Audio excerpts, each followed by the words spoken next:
Well. Happy Friday, everyone. I think it's time for one of those episodes again. Those episodes. The longtime viewers and supporters know. Kick back, relax, enjoy it, because this one is going to be a great one. Perfect.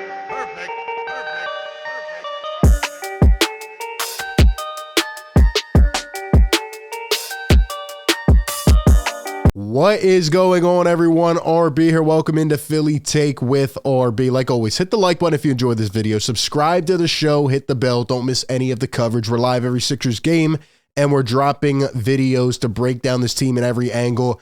I woke up today, and we did the live stream late last night, really late. Got done around 1 a.m., and honestly, I'm not feeling that good today. But you know what? I'm here to make myself feel better. I've had a smile on my face all day because I've just been thinking about how things have come to fruition with the Sixers over the last couple weeks, month, the last year. The Sixers go and beat the Trailblazers last night. The Sixers have won all 4 games here on the West Coast trip.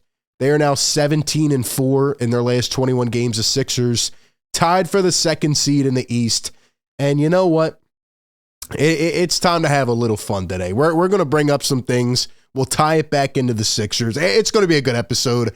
So shout out to everyone for tuning in. Hope you're ready to have a great weekend.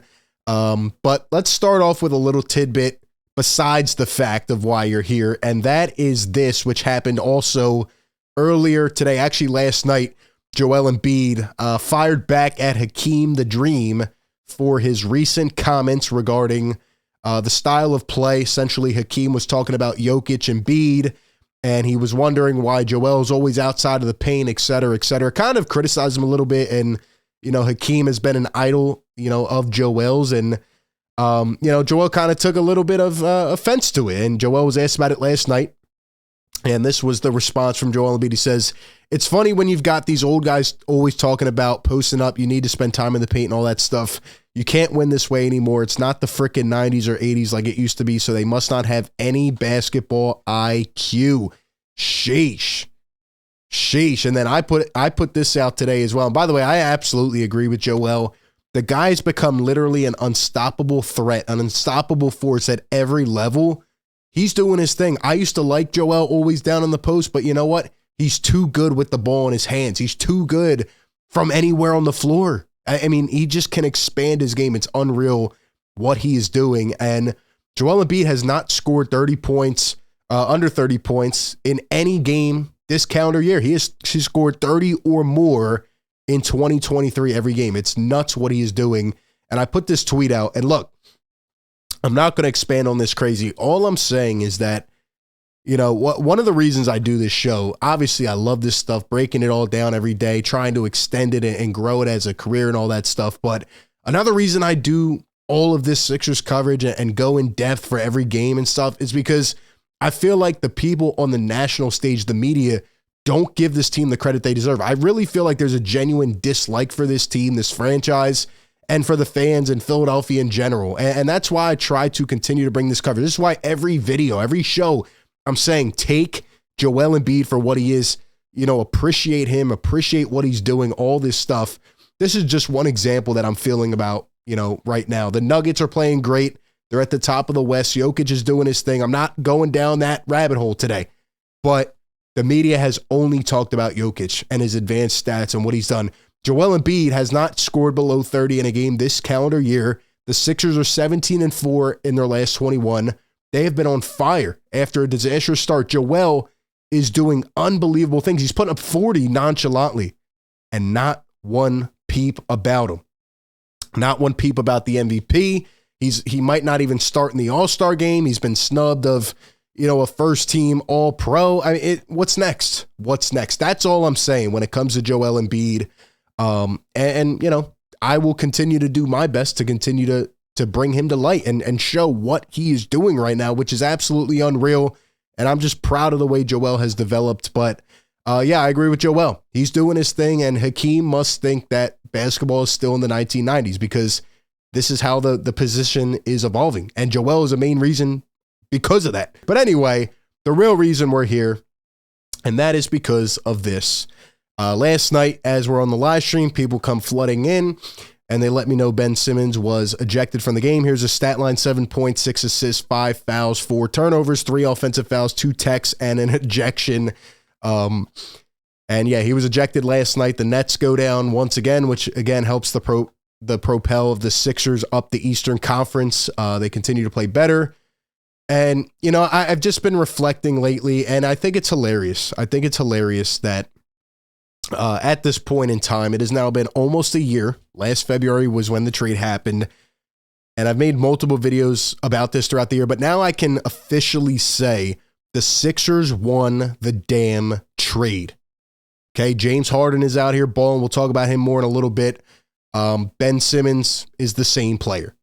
And I knew this. Sixers Nation knew this. I've put this out multiple times since last year.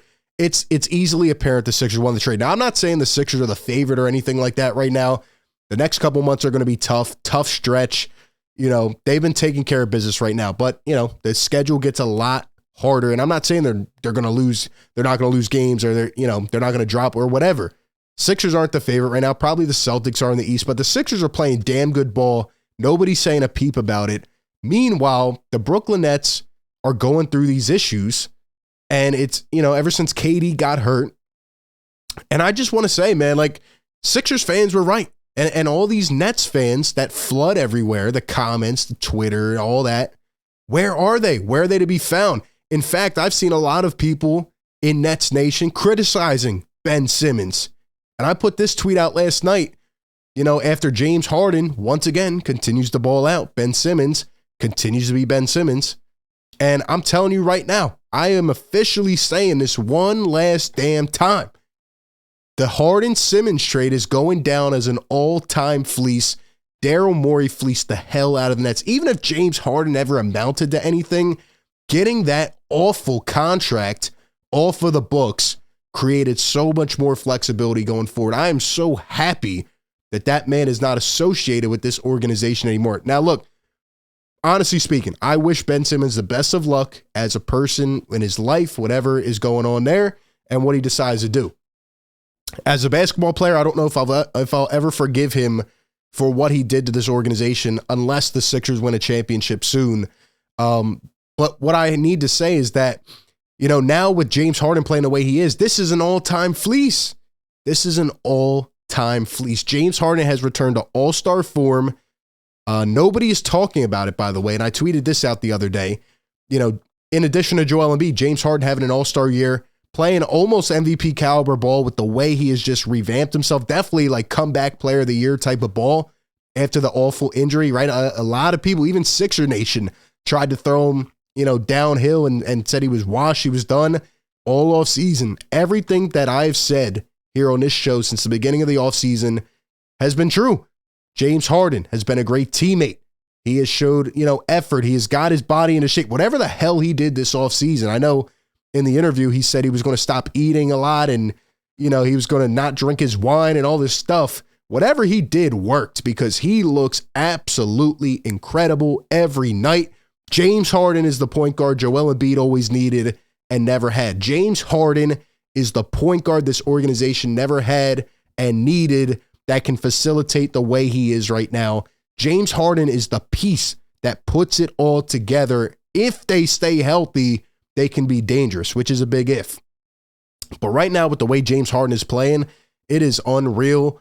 And, meanwhile, while James Harden is, leading the league in assists and dominating in every freaking category, right? Almost 21 points a game in January, 7 rebounds, 11.5 assists. He's shooting amazing. Every part of his game is amped up. And Joel Embiid has never had a point guard to play with like this. It's absolutely unreal. And James Harden never had a center to play with like this. That two-man game that I continue to talk about every single video, every single show, is the most dominant in the NBA. The most dominant. Tyrese Maxey talked about Harden and Embiid. He said, James is a wizard with the ball. He knows where guys are going to be. Him and Joel have a connection. It took time, but when they're clicking, it's clicking. And I agree. It's unstoppable. It is unstoppable. But going back to the Nets, man, I just... Where are they at? Well, like, where's everyone at? Everybody wanted to put this Nets team on a pedestal. Give the Sixers team credit. The Sixers got such a huge advantage in this situation. They really did. They got the piece they always needed, and they got rid of that distraction, that turmoil. For example, right here, right? I tweeted out on January 9th, I said, KD's injury should terrify Nets fans. And this was me honestly speaking. I'm just a basketball fan as well. And even after they won 12 straight, what always happens on a Ben Simmons team? The deficiencies get masked. And I've not been worried about them from day one of this season because I know how they will be defended in the playoffs. And it's going to be 4-on-5 basketball. And all their fans on this tweet, they started to come at me in the DMs. They were going rampant. Oh, you don't know what you're talking about. You have a weird obsession, all this stuff. And then look at this. Since KD's injury, 0-4 the Brooklyn Nets, almost last in every category. They're awful. KD's one of the best players of all time. He's one of my favorites. All right, Kyrie Irving's a really good player, but Ben Simmons will not rise to the occasion. I don't know how many times Sixers fans need to say this. I tried to warn them. I'm not going to talk about it anymore. But this trade was one of the most lopsided things I've ever seen. Daryl Morey fleeced the Nets, and the Nets can't do anything without KD. And guess what? This is just a preview, Nets Nation. This is a preview come playoff time, because even when KD's back in, all the Nets fans said Jacques Vaughn has been a great coach, and he has. He's done a really good job with the Nets. They've played a lot better. But they said he has the stones to bench Ben. He's not benching him for an entire playoff game. I'll tell you that right now. $35 million, not getting benched the whole game. He's going to be a liability. Don't tell me about this 11, 7, and 5 that he puts up. It's not going to work. Ben Simmons this season has made 113 shots, and he has 119 fouls. He's not even as precise as a defender anymore because they know his tendencies. They know what he does. It is over. The book is out on this guy. And I think when I reflect, I'm happy to see James Harden playing so well. I'm happy to see all of the people fade into the distance. I don't hear any of them anymore. They're not flooding the comments. I don't know where they're at. They can't give James Harden credit. But I think the thing that really frustrates me the most as a Sixers fan is that, man, this team had a lot of opportunities. Honestly, if James Harden, all right, was the point guard of this team for the last 5 years, I'm guaranteeing you the Sixers make it to the finals twice. And I think they win one.